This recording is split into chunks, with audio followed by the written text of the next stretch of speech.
یہ جو بکھرے ہوئے لوگ ہوتے ہیں یہ بکھیر کے رکھ دیتے ہیں، اور یقیناً جو سمٹے ہوئے ہوتے ہیں وہ سمیٹ کے رکھتے ہیں۔ میں جب مختلف اداروں میں ٹریننگ کرانے کے لیے جاتا ہوں، اور جب ان کے سربراہان ٹریننگ کرتے ہیں، یعنی پرنسپلز ہو گئے، مینیجرز ہو گئے، آفیسر جو بڑے لیول پر بیٹھے ہوئے، ہیڈز ہو گئے، تو میں ان سے یہ بات کہتا ہوں کہ جو بکھرے ہوئے ہوتے ہیں وہ بکھیر کے رکھ دیتے ہیں، اور جو سمٹے ہوئے ہوتے ہیں وہ سمیٹ کے رکھتے ہیں۔ اس کے بعد پھر میں کوشش کرتا ہوں کہ ان کی جو نوٹ بک سامنے آتی ہے تو میں نے کہا تو جناب آپ کو یہ جو رنگ بائنڈنگ والی نوٹ بک ملی ہوئی ہے تو اس کا تو جناب ایک ہی مطلب ہے کہ آپ اسے یوں فولڈ کر کے یوں کر کے آپ اسے رکھ سکتے ہیں تاکہ جگہ کم گھیرے ہے۔ پھر میں نے بتاتا ہوں کہ یہ جو بال پوائنٹ آپ کے ہاتھ میں ہے اس کو ہاتھ میں مت رکھیے، چونکہ یہ ہاتھ میں رہے تو یہ خام خواہ کلک انسان کرتا رہتا ہے۔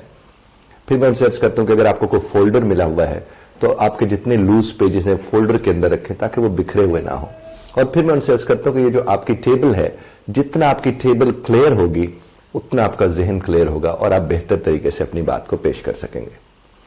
صرف اس بات کو ایک افسر کے ساتھ مت جوڑیے، آپ اپنے گھر کے ساتھ، اپنے رشتوں کے ساتھ، اپنے معاملات کے ساتھ جوڑیے۔ دیکھیں صاحب، جس طرح آپ نے دیکھا ہوگا جب ٹریفک جیم ہوتا ہے، دیکھا ہوگا آپ نے اس میں، جب ٹریفک جیم ہوتا ہے تو ہر شخص کہیں نہ کہیں پریشان ہوتا ہے، چونکہ ہر شخص پھنسا ہوا ہوتا ہے، اور چونکہ سب پھنسے ہوتے ہیں، اور جب یہ سارے پھنسے ہوئے ایک نیگیٹیوٹی اس فضا میں بھیج رہے ہوتے ہیں، ایک تو دھواں ہوتا ہے وہ زہر زہریلا، پھر لوگوں کے ذہن میں پلنے والے زہریلے خیالات اس فضا پوری کو زہریلا بنا دیتے ہیں۔ وہ کلاٹنگ بھی ہوئی ہوتی ہے، سب پھنسے ہوتے ہیں، نکل نہیں پا رہے ہوتے۔ بالکل اسی طرح تھاٹس ہوتے ہیں، جو بکھرے ہوئے لوگوں کے تھاٹس ہوتے ہیں وہ بھی یہی ہوتے ہیں کہ اتنا بکھیڑ ہوتا ہے، اتنے بکھیڑے ہوتے ہیں کہ جو صحیح شکل ہے وہ دیکھ ہی نہیں پا رہے ہوتے اس بکھیڑے کے اندر وہ آپ کے ہم سب کے ساتھ ہوتا ہے۔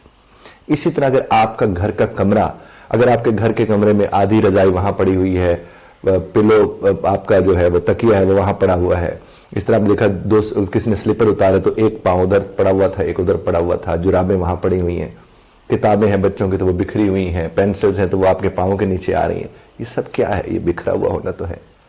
اب یہ ساری چیزیں مل کر آپ کے ذہن کو کہیں نہ کہیں خراب کر رہی ہوتی ہے، اور پھر آپ کو سمجھ نہیں آ رہا ہوتا کہ آپ کا ذہن کہاں سے خراب ہو رہا ہوتا ہے، اور اس کا نتیجہ یہ نکلتا ہے کہ پھر آپ اس سے الجھ پڑتے ہیں جس سے آپ کو الجھنا اس وقت نہیں بنتا ہے، ویسے تو کسی کے ساتھ نہیں بنتا، آپ اس سے الجھ پڑتے ہیں۔ اب آپ کے ذہن میں تو کچھ چل رہا ہوتا ہے کہ میں اس سے کیوں الجھاؤں، لیکن بعد میں جب آپ بیٹھ کے دیکھتے ہیں کہ میں اس سے کیوں الجھاؤں تو آپ کو لگتا ہے اس کو تو پتہ ہی نہیں تھا جس کے ساتھ الجھ پڑا، اور یقیناً اس کو علم نہیں ہوتا کہ آپ کس بات میں۔ آپ نے اکثر دیکھا ہوگا آپ کے ارد گرد جب لوگ آپ سے کہتے ہیں آپ کو کس بات پر غصہ آ رہا ہے تو آپ کو اس بات پر بھی غصہ آ جاتا ہے کہ اچھا آپ مجھ سے پوچھ رہے ہیں کہ آپ کو کس بات پر غصہ آ رہا ہے، یعنی ہم ایزیوم کر لیتے ہیں کہ اگلے کے دماغ میں وہ بات ہے اور بالکل اسی طرح سے ہے جس طرح میرے ذہن میں۔ اس کے نتائج کیا نکلتے ہیں؟ وہ رشتہ جو آپ کی مدد کر سکتا ہے، جو آپ کو سمیٹ سکتا ہے،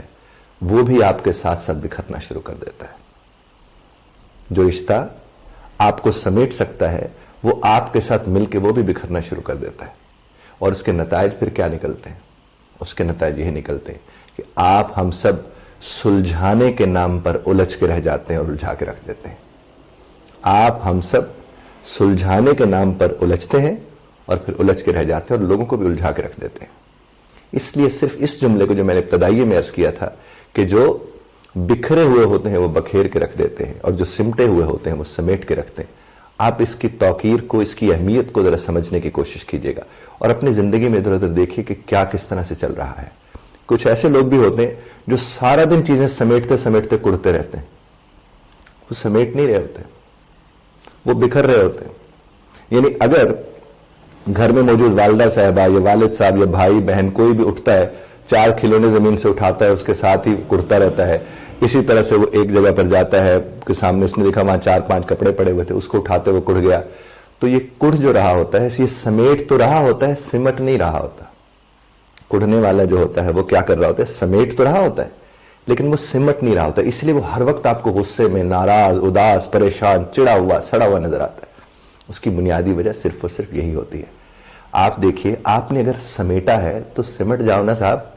آپ سمٹو گے تو سمیٹ سکو گے، اور اگر سمیٹ اس لیے رہے ہو کہ آپ سمٹ سکو گے تو پھر باقی لوگ بھی اسی اعتبار سے چیزوں کو دیکھنا شروع کر دیں گے۔ تو آپ کو دھیان سے اس چیز کو ذہن میں رکھنا ہے۔ بے شک چیزیں ٹھیک ہونی چاہیے لیکن اس کا مطلب یہ نہیں کہ آپ خراب ہوں اور وہ ٹھیک ہوں۔